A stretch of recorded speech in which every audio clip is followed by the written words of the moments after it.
নমস্কাৰ সকলোকে বেলেচিন অসমৰ তৰফৰ পৰা মই বিকাশ অসমৰ সকলোকে বৈপ্লৱিক অভিবাদন জ্ঞাপন কৰিছোঁ। ইতিমধ্যে অসমৰ ৰাইজে এইটো কথা অনুধাৱন কৰিছে নাই কোৱা মই নাজানিম যে বৰ্তমান সময়ত যিটো পলিটিকেল যিটো মেৰপাক বা পলিটিকেল ৰাজনৈতিকভাৱে যিবিলাক কূটনীতি চলি আছে বা ষড়যন্ত্ৰ চলি আছে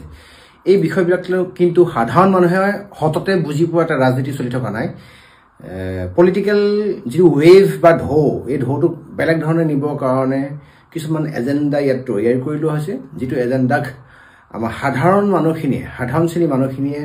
বুজিবৰ কাৰণে সাংঘাতিক এটা ডিফিকাল্ট এটা জটিল এটা বিষয় হয়। যিটো বিষয়ক বুজিবৰ কাৰণে আপুনি খুব বেছিকৈ টেকটিকেল ছাইডটোৱে হওক বা ইয়াত জড়িত হৈ থকা বিভিন্ন ধৰণৰ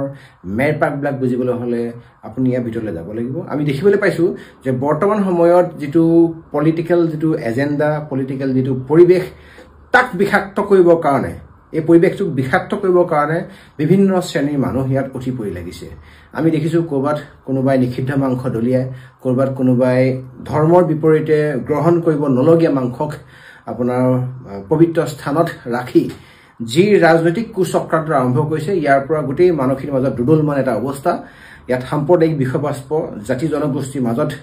অৰি সৃষ্টিৰ কাৰণে যোৱাকালি আমি দেখিবলৈ পালোঁ মাইনুদ্দিন আলী নামৰ ABMCৰ এজন কাৰ্যকৰী কেন্দ্ৰীয় সমিতিৰ সভাপতিয়ে ইমান এটা সাংঘাতিক এটা কথা কৈ থৈ গ'ল। অসমীয়া জাতি জনগোষ্ঠী, অসমীয়া ভাষাৰ ওপৰত ভাষাক নিঃশেষ কৰা ষড়যন্ত্ৰমূলক এটা যি কথা কৈ যোৱাৰ পাছতো ইমান প্ৰতিক্ৰিয়াত্মক বিভিন্ন মহলৰ পৰা অহা পাছতো আমি দেখিবলৈ পালোঁ যে মাইনুদ্দিন আলীক কেতিয়া কোনো কাৰণত এৰেষ্ট কৰা হোৱা নাই। আৰু দেখিবলৈ পাইছোঁ যে বিগত দিনত বিল আছিল না অসমে এনেকুৱা ধৰণৰ কিবা সৰু এটা তিলটোমান ভুল কৰিলে তালটোমান অপৰাধ যেন দেখায় অসম পুলিচ প্ৰশাসনে বা বিভিন্ন থানাই সৰজমিন তদন্ত বা চৌমোটৰ কেছ লগাই আমাৰ সংগ্ৰামী সতীৰ্থক জেল হাজতলৈ চুচৰাই নিয়া ইয়াৰ অভিজ্ঞতা আমাৰ ইয়াত কমি নাই। কিন্তু আমি দেখিবলৈ পাইছোঁ যে বৰ্তমান সময়ত এই প্ৰেক্ষাপটত কংগ্ৰেছ বিজেপি বা বিভিন্ন দলবিলাকৰ মাজত অৰি সৃষ্টি বা তেওঁলোকৰ প্ৰাসংগিকতাক ৰাইজৰ মাজত সদায় স্থিৰ কৰি ৰাখিবৰ কাৰণে আমি দেখিবলৈ পাইছোঁ ইয়াত বিভিন্ন মহলে বিভিন্ন ধৰণৰ আৱেগ অনুভূতিবিলাক টানি আনে। আৰু আমি সাধাৰণ জনসাধাৰণে এই বিষয়বিলাক কেতিয়াও কোনো কাৰণে বুজি নাপাওঁ। আমি ইয়াক ইমোশ্যন এটা আৱেগলৈ টানি আনি এই বিষয়টোৰ ওপৰত আমি হয় সোঁফালে আমি ছাপোৰ্ট কৰোঁ, নহ'লে বাওঁফালে আমি সঁহাৰি জনাওঁ। কিন্তু অসমৰ ৰাইজক আমি এটা কথা অৱগত কৰিবলৈ বিচাৰিছোঁ যে এই কথাবিলাক শুদ্ধ সত্যক প্ৰমাণ কৰিবৰ কাৰণে অলপমান সময় লাগে, যে এই মানুহখিনিয়ে কৈ থকা এই চিঞৰবাখৰবিলাক লম্ফজম্ফবিলাক কিমান শুদ্ধ কিমান সত্য তাক জানিবৰ কাৰণে আমাক সময়ৰ প্ৰয়োজন। তাক জানিবৰ কাৰণে বিশদভাৱে ইয়াৰ ক্ষেত্ৰত আপোনাৰ গভীৰ অধ্যয়নৰ প্ৰয়োজন আছে। কিন্তু দেখিবলৈ পাইছোঁ যে বৰ্তমান সময়ত সাধাৰণ শ্ৰেণীৰ মানুহে বুজি পোৱাকৈ বৰ্তমান সময়ৰ এই পলিটিকেল পৰিৱেশটো নাই। গতিকে আহি থকা দিনবিলাকত 2026 হওক বা অনাগত দিনত পৰৱৰ্তী পৰ্যায়ত এখন সুস্থ চৰকাৰ গঠন কৰিবলৈ হ'লে প্ৰত্যেকজন মানুহে সজাগ হোৱাটোৰ প্ৰয়োজন আছে। প্ৰত্যেকজন মানুহে ৰাজনৈতিকভাৱে বিষয়ৰ ওপৰত বিশ্লেষণ কৰিব পৰা বা সেইটো গুণ থকাটোৰ প্ৰয়োজন আছে, শিক্ষিত হোৱাটোৰ প্ৰয়োজন আছে। আমি দেখিবলৈ পাইছোঁ যে বৰ্তমান সময়ত অসমৰ এই সাধাৰণ শ্ৰেণীৰ মানুহক এচাম মানুহে কেৱল মাথো হিন্দু মুছলমান, উজনি অসম নামনি অসম হিন্দু মুছলমান কোচ কলিতা মটক প্ৰাণ ভাগে তেওঁলোকে বিকেন্দ্ৰীকৰণ কৰিব বিচাৰিছে, ভাগে পৃথকীকৰণ কৰিব বিচাৰিছে। এটা জাতিৰ মাজত ইটো জাতি হওক, এটা জনগোষ্ঠীৰ মাজত ইটো সম্প্ৰদায় বা ইটো জনগোষ্ঠী বা বেলেগ বিভিন্ন সম্প্ৰদায়ৰ মাজত তেওঁলোকে এটা কেৰোল লগাই এই এটা সদায় সাংঘাতিক ধৰণৰ এটা পেণ্ডুলাম টাইপত গোটেই মানুহখিনিক ব্যস্ত কৰি থোৱা এটা যিটো আমি পৰিৱেশ দেখিছোঁ, এই পৰিৱেশটো কিন্তু অনাগত দিনত অসমৰ কাৰণে কেতিয়াও কোনো কাৰণত এটা শুভ সংকেত নহয়, ই এটা অশুভ সংকেত হয়। গতিকে অসমৰ ৰাইজক এটা কথা আমি ক'ব বিচাৰিছোঁ যে অসমীয়া ভাষা সংস্কৃতি কেতিয়াও কোনো কাৰণত বিগত দিনত আমি যদি ভালদৰে চাওঁ ইতিহাস ফহিয়াই 36টা বছৰে অসমীয়া ভাষাটো বিলুপ্ত কৰাৰ ৰাজনীতিও পিছ পৰি থাকিলে, কিন্তু কেতিয়াও কোনো কাৰণত অসমীয়া ভাষা, অসমীয়া সাহিত্যক, অসমীয়া যি পৰম্পৰা কেতিয়াও কোনো কাৰণত কোনো বিভেদকামী বা কোনো অসমক আগ্ৰাসন কৰিবলৈ অহা শক্তিয়ে শেষ কৰিব পৰা আমি দেখা পোৱা নাই। গতিকে অনাগত দিনত এই যি অসম আৰু অসমীয়াৰ আৱেগ প্ৰভুত্ব সদায় বিৰাজমান হৈ থাকিব। প্ৰত্যেকজন ব্যক্তিক এটা কথা আমি ক'ব বিচাৰিছোঁ যে যিমান আপোনালোকে তৰল ৰাজনীতি নকওক লাগিলে, যিমান আপুনি হিন্দু মুছলমানৰ ৰাজনীতি নকওক লাগিলে, যিমান আপুনি ধৰি লৈছোঁ লুঙি টুপি দাড়ি ৰাজনীতি নকওক লাগিলে, যিমান আপুনি কংগ্ৰেছ বিজেপিৰ ৰাজনীতি নকওক লাগিলে, যিমান আপুনি উন্নয়নকামী ৰাষ্ট্ৰৰ কথা কৈ ৰাজনীতি নকওক লাগিলে যিমান আপুনি কি কয়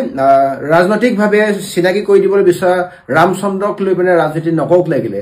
এই বিষয়বিলাক যে তাৰ পৰা সকলোবিলাক বিষয় অতৰাই ৰাখি আমি কিন্তু সকলো প্ৰত্যেকজন ব্যক্তি একোজন অসমীয়া আমি আজন্ম এই গৃহভূমিত জন্ম হোৱা প্ৰত্যেকজন অসমীয়া আমাৰ ভাষা সংস্কৃতি অসমীয়া আবেগ অনুভূতিক চেকা নলগাকৈ ইয়াত কোনো সম্পৰ্ক বা টাচ নকৰাকৈ ৰাজনীতি কৰাটো আমি বিচাৰো আমি দেখিবলৈ পাইছো যে ভাষাক লৈ তেওঁলোকে ৰাজনীতি কৰিছে তেওঁলোকে গু মাংসক লৈ পিনে ৰাজনীতি কৰিছে তেওঁলোকে গাহৰি মাংসক লৈ ৰাজনীতি কৰিছে কোনোবা ইয়াত কোনোবা পাকিস্তানৰ এজেণ্ট বুলি ভাবি পিনে তেওঁলোকক ৰাজনীতি কৰিছে বিগত দিনত আমি দেখিলো যে বদৰুদ্দিন আজমলে হওক শুকুৰ আলীয়ে হওক ৰকিবুল হুছেইনে হওক বা আমিনুল ইছলামে হওক তেওঁলোকক লৈ পিনে সাংঘাতিক ধৰণৰ ৰাজনীতি চলিলে এতিয়া তেওঁলোকৰ চেপ্টাৰটো এতিয়া নাই তেওঁলোকৰ ট্ৰাম্প কাৰ্ডটোত মামৰাই ধৰা হ'ল তেওঁলোকৰ ট্ৰাম্প কাৰ্ডটোক লৈ পিনে কোনোবা এটা ৰাজনীতি কৰিব নোৱাৰা হ'ল হিন্দু মুছলমান ৰাজনীতি কৰিবলৈ নোৱাৰা হ'ল এতিয়া আকৌ বেলেগ এজন ব্যক্তিয়ে এই বিষয়ক ঠিকা লোৱা নিচিনাকৈ তেওঁলোকে ৰাজনীতি কৰিবলৈ আৰম্ভ কৰিছে আমি দেখিছো উচ্ছেদ বিভিন্ন ঠাইত হৈছে কিন্তু এই উচ্ছেদৰ বিনিময়ত যিখিনি মাটি উচ্ছেদ হৈছে চৰকাৰী ভূমিত কোনোবা যদি বহি আছে তাক উচ্ছেদ কৰাটো প্ৰয়োজন আছে দৰকাৰ আছে কিন্তু এই উচ্ছেদক লৈ আকৌ কোনোবাই ইমোশ্যনটোক লৈ এই মাইনৰিটি মানুহখিনিক লৈ পিনে আকৌ পলিটিকেল এটা এজেণ্ডা এটা ৰেহ ৰূপ তৈয়াৰ কৰিবলৈ চেষ্টা কৰিছে এই অপচেষ্টাক আমি কিন্তু ধিক্কাৰ জনাব বিচাৰো আৰু এটা কথা আমি স্পষ্টকৈ ক'ব বিচাৰিছো যে খিলঞ্জীয়া থলুৱা মানুহখিনিক উচ্ছেদ কৰি সেই মানুহখিনিক উচ্ছেদ কৰি তাৰ বিনিময়ত আমাৰ বাকী যিসকল খিলঞ্জীয়া ব্যক্তি আছে বা খিলঞ্জীয়া মানুহ আছে তেওঁলোকৰ কি লাভালাভ হৈছে এই আপোনাৰ মানুহখিনি যে উচ্ছেদ কৰাৰ পাছত সেই মাটিখিনিক বা সেই 400 বিঘা 500 বিঘা বা 1000 বিঘা মাটিৰ মালিকী স্বত্ব আদানী আৰু আম্বানী আহি থকা দিনত পাব নেকি বহিৰাগত বণিক গোষ্ঠীয়ে এই মালিকী স্বত্বটো পাব নেকি যদি বহিৰাগত বণিক গোষ্ঠীয়ে যদি এই মালিকী স্বত্ব পায় তেওঁলোকে ফেক্টৰী খুলিবৰ কাৰণে ইণ্ডাষ্ট্ৰী খুলিবৰ কাৰণে জৈৱ বৈচিত্ৰ্যক ধ্বংস কৰিবৰ কাৰণে তেতিয়াহ'লে আমাৰ তেওঁলোকৰ উচ্ছেদৰ কেতিয়া কোনো কাৰণত প্ৰয়োজন নাই উচ্ছেদ আমি কেতিয়া কোনো কাৰণত বিৰোধিতা কৰা নাই কিন্তু উচ্ছেদ কৰা মাটিখিনিক আমি বিচাৰো আমাৰ থলুৱা খিলঞ্জীয়া ডেকা গাভৰুৱে কৰিবলগীয়া বিভিন্ন ধৰণৰ কাম আছে তেওঁলোকৰ তাত মানে কি কয় উপযুক্ত সংস্থাপনৰ ব্যৱস্থা কৰক কিন্তু এটা কথা আমি স্পষ্টকৈ ক'ব বিচাৰিছো যে বৰ্তমান সময়ৰ পলিটিকেল যিটো ৰাজনীতিক যিটো পথটো ৰাস্তাটোক কেৱল মাথো হিন্দু মুছলমান কেৱল মাথো নিষিদ্ধ মাংস কেৱল মাথো গাহৰি মাংস গৰু মাংসক লৈ পেলাই চলি থকা পলিটিক্সটো কিন্তু ৰাজনীতিটো সাংঘাতিক ধৰণৰ এটা তৰল ৰাজনীতি আমি বিচাৰো যে ৰাজনীতিটো এনেকুৱা ধৰণৰ এটা ৰাজনীতি হওক যি ৰাজনীতিৰ যোগেদি কেৱল ফ্লাইঅভাৰ কেৱল পকা দলং বা কেৱল ৰাস্তাৰ উন্নতি হোৱাটো নহয় জাতিয়ে যাতে মেৰুদণ্ড চিধাকৈ জীয়াই থাকিব পাৰে অসমৰ বাদে আপুনি বেলেগ ষ্টেটত চাওক প্ৰত্যেকখন ষ্টেটতে বৰ্তমান বাৰু বেলেগলৈ নাযাওঁ নৰ্থ ইষ্টত যদি আপুনি অৰুণাচল চাই মেঘালয় চাই মণিপুৰ চাই আপুনি দেখিবলৈ পাব বা মিজোৰামত যদি আপুনি চাই প্ৰত্যেকজন ব্যক্তিয়ে মেৰুদণ্ড চিধা কৰি তেওঁলোকে নিজৰ অধিকাৰৰ ওপৰত দবদবাই জীয়াই আছে কিন্তু অসম হ'ল এনেকুৱা এখন ৰাজ্য যিখন অসমত বৰ্তমান সময়ত আমি প্ৰত্যেকজন অসমীয়া তল মূৰ ডাউনকৈ জীয়াই থাকিবলগীয়া হৈছে এফালে আমাক বণিক গোষ্ঠীয়ে বহিৰাগতৰ এই বণিক গোষ্ঠী আছামে আহি পেলাই আমাৰ ওপৰত অত্যাচাৰ চলাব আগ্ৰাসন চলাব আৰু আমাৰ ইয়াত থকা মাইনৰিটি কোনোবা ABMCৰ নেতাই আমাক ক'ব ভাষা সাহিত্যৰ ওপৰত আমাৰ আচুক আঘাত কৰিব কুঠাৰ আঘাত কৰিব গতিকে অসমীয়া জাতিটোৱে আমাক অনাগত দিনত জীয়াই থাকিবৰ কাৰণে কেনেকৈ জীয়াই থাকিব কেনেকৈ মেৰুদণ্ড পোন কৰি থাকিব তাৰ ওপৰত গুৰুত্ব দিয়াটো অসম চৰকাৰৰ